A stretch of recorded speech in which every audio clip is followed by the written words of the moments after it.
જેતપુરમાંથી મોટા ટ્રાવેલ્સ કૌભાંડનો પર્દાફાશ થયો છે। જેતપુર ઉદ્યોગનગર પોલીસે ડુપ્લિકેટ નંબર પ્લેટનો ઉપયોગ કરીને દોડતી 11 ખાનગી ટ્રાવેલ્સ બસો ઝડપી પાડી છે। તપાસમાં ખુલ્યું કે એક જ રજિસ્ટ્રેશન નંબરની પ્લેટ અનેક બસોમાં લગાવી સરકારનો ટેક્સ ટાળીને છેતરપિંડી કરવામાં આવી રહી હતી। પોલીસે દરોડા દરમિયાન ₹1,55,50,000નો મુદ્દામાલ જપ્ત કરી 3 આરોપીઓની ધરપકડ કરી છે।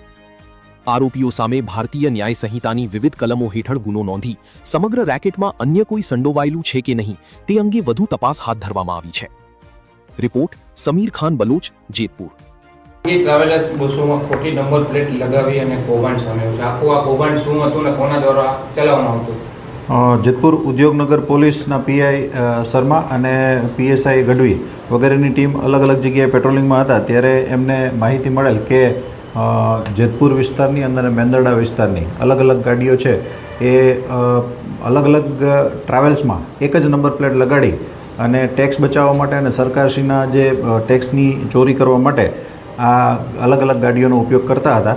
તેમાં એક ગાડી નંબરની સેમ ગાડી સૌરાષ્ટ્રમાં હાલતી હોય તો બીજી સુરત પટ્ટે હાલતી હોય એ રીતના એમને માહિતી મળતા તેમણે વિધિવત વોચ ગોઠવી અને રેડ કરતા આ જે બે અલગ અલગ એફઆઈઆર દાખલ કરવામાં આવેલ છે। એક પાવન અલ્પેશભાઈ જયસ્વાલ વિરુદ્ધ ગુનો દાખલ કરવામાં આવેલ છે અને એક અલ્પેશ ટોનુભાઈ જયસ્વાલ અને કૌશિકભાઈ યોગેશભાઈ જયસ્વાલ એમ અલગ અલગ બે ગુના દાખલ કરી અને ટોટલ 11 વાહન કબજે કરવામાં આવેલ છે, જેમાં 10 ટ્રાવેલ્સ છે અને એક ઓમની ગાડી છે। એક ગુનાના કામે 4 વાહન કબજે કરેલ છે, એક વાહન કબજે કરેલ છે અને બીજા ગુનાના કામે 10 વાહન કબજે કરેલ છે।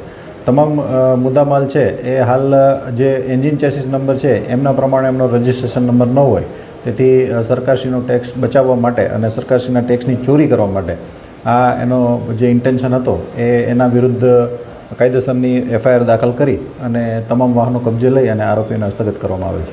આ લોકો કેટલા સમયથી આ નંબર પ્લેટ અલગ અલગ લગાવી અને ટેક્સથી ચોરી કરતા હતા? જે અત્યારે બંને આરોપીઓ 3 આરોપીઓ છે એમાંથી 2 આરોપીઓને હસ્તગત કરી અને એમનું પૂછપરછ ચાલુ છે।